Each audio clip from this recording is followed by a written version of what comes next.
बिस्मिल्लाहिर्रहमानिर्रहीम। अस्सलामु अलैकुम वरहमतुल्लाहि वबरकातुहू। आबिद राजा चैनल की तरफ से आज मैं अपने दोस्तों को रसूल अल्लाह सल्लल्लाहु अलैहि व आलिहि वसल्लम का एक बहुत ही प्यारा फरमान बताऊंगा। उससे पहले मैं अपने तमाम दोस्तों से गुजारिश करूंगा कि इस वीडियो को आप दोस्तों ने आगे ज़रूर शेयर करना है। तो शुरू करते हैं। बिस्मिल्लाहिर्रहमानिर्रहीम।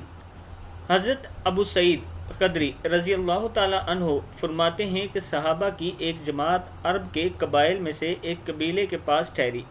उस कबीले वालों ने इनकी मेहमान नवाजी न की। इस दौरान उस कबीले के सरदार को एक मूजी बिच्छू ने डस लिया। उन लोगों ने सहाबा से पूछा, तुम्हारे पास कोई दवाई है या कोई दम करने वाला है? सहाबा ने कहा, तुमने हमारी मेहमान नवाजी नहीं की, इसलिए हम कुछ बकरियां लेंगे।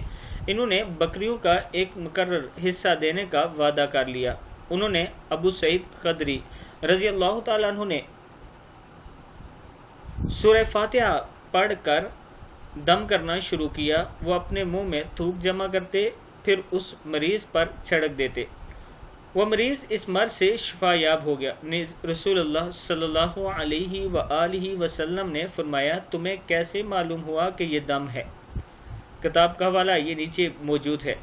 यानी इस हदीस से ये साबित होता है कि अगर कोई मूज़ी जानवर किसी को काट जाए तो सूरह फातिहा लगातार पढ़कर उस पर दम करते रहें और अपने मुंह में थूक यानी लाब दहन जमा करके उस पर फेंकते रहें, तो इंशाअल्लाह अल्लाह ताला उसे शिफा देगा।